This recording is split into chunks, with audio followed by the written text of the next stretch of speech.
নমস্কার সম্মানিত দর্শকবৃন্দ, আজকে আমরা এই ভিডিওর মাধ্যমে 23 তারিখ অর্থাৎ আজকে আবহাওয়া কেমন থাকবে সারাদিন সেই বিষয়ে আলোচনা করব। তো কোথায় কোথায় বজ্রবিদ্যুৎ সহ বৃষ্টিপাত হওয়ার সম্ভাবনা রয়েছে, পাশাপাশি তাপপ্রবাহ কেমন থাকবে, কোথায় কেমন গরম থাকবে আমি বিস্তারিত বলবো। ভিডিওটি সম্পূর্ণ দেখতে থাকুন। ভিডিওটি ভালো লাগলে লাইক করবেন, চ্যানেলটি সাবস্ক্রাইব করে বেল আইকন অল প্রেস করে রাখবেন। আপনারা এখানে দেখতে পাচ্ছেন আমি একটি গ্রাফ ওপেন করে রেখেছি।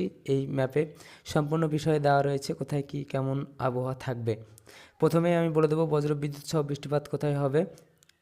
বজ্রবিদ্যুৎ সহ বৃষ্টি হবে দার্জিলিং, কালিম্পং, জলপাইগুড়ি এই তিনটি জেলাতে এই বজ্রবিদ্যুৎ সহ বৃষ্টিপাত হবে।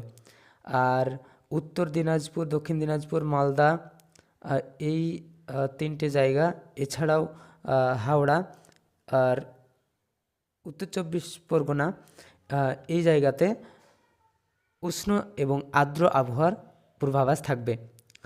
আর এছাড়াও তাপপ্রবাহ থাকবে যে বাঁকুড়া, পুরুলিয়া, বর্ধমান, বীরভূম, মুর্শিদাবাদ, নদিয়া, উত্তর চব্বিশ পরগনা, ঝাড়গ্রাম, মেদিনীপুর এই কয়েকটি জেলাতে তাপপ্রবাহ থাকবে। এখানে স্বাভাবিকের তুলনায় তাপমাত্রা বেশি থাকবে।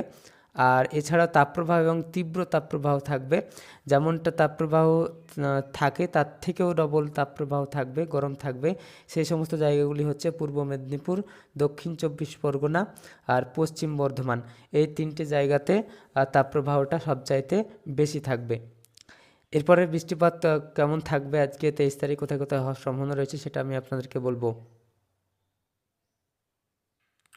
তো আপনারা দেখতে পাচ্ছেন এখানে দার্জিলিং, কালিম্পং, জলপাইগুড়ি এই তিনটে জেলাতে বৃষ্টিপাত হবে। এছাড়াও পূর্ব পশ্চিম মেদিনীপুর, ঝাড়গ্রাম, পূর্ব মেদিনীপুর এই তিনটে জেলাতে টোটাল এই কয়েকটি জায়গাতে 25% নিচে বৃষ্টিপাত হওয়ার সম্ভাবনা রয়েছে। ছিটেফোঁটা বৃষ্টিপাত এখানে হবে।